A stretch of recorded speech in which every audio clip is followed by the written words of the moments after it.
Hoje a gente vai mergulhar numa das relações intelectuais, olha, mais fascinantes do século XX. Uma história que só foi revelada por causa de décadas de cartas privadas. É a história de um mestre e seu aluno genial. E de como a troca de cartas entre eles não só atravessou continentes, mas também ajudou a moldar o futuro da psicologia. Tudo isso em meio ao caos da história. E para a gente entender a profundidade dessa relação, vamos começar com essa citação aqui do Erich Neumann. Essas palavras, elas capturam perfeitamente o sentimento de exílio, a distância que definiu não só a vida dele, mas a conexão vital que ele tinha com seu mentor, o Sid Young. Era uma parceria intelectual forjada no isolamento, sabe? Então, aqui estão os nossos dois protagonistas. De um lado, C.G. Jung, que naquela altura já era uma lenda, né? O mestre em Zurique. Do outro, Erich Neumann, um intelectual judeu super brilhante, 30 anos mais novo, que teve a carreira em Berlim, interrompida pela ascensão do nazismo. E é essa dinâmica, sabe, de mestre e discípulo, de quem está no centro e quem está na periferia, essa é a chave para a gente entender tudo que vem a seguir. Então, fica a pergunta, como é que uma relação tão importante foi mantida quase que exclusivamente por cartas?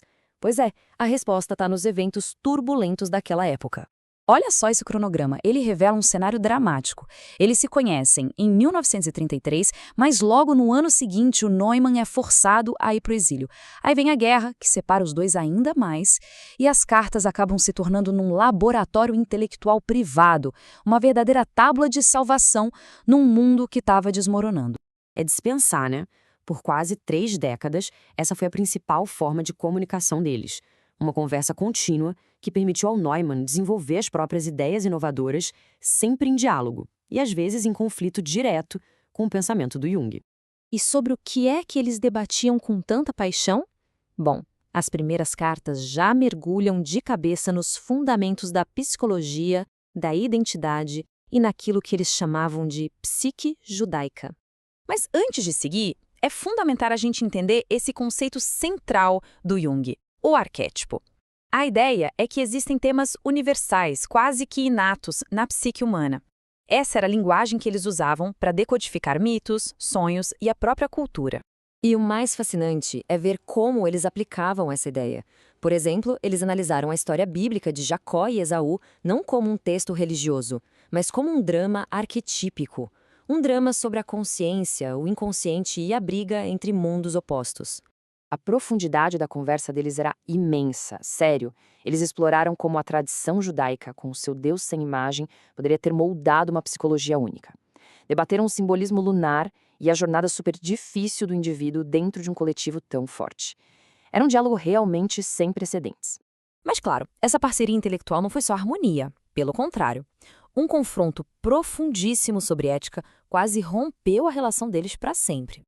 E a fonte de todo esse conflito foi um manuscrito do Neumann, que ele ousadamente chamou de A Nova Ética. Nele, o Neumann argumentava basicamente que as velhas bússolas morais já não serviam mais para navegar na escuridão revelada pelos horrores do século XX. A reação do Jung foi explosiva.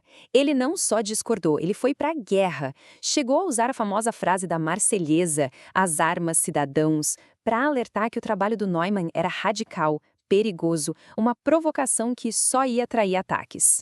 Imagina só para o Neumann lá no exílio, isso foi um golpe devastador, porque não era só uma discordância teórica, era muito mais pessoal. Ele sentiu que o próprio mentor e o círculo de Zurique estavam, de certa forma, fechando as portas, tratando as ideias dele quase como uma heresia, sabe? No fim, o impasse era esse. Jung, o mestre, pedia cautela. Ele estava preocupado em proteger a sua ciência, que ainda era jovem.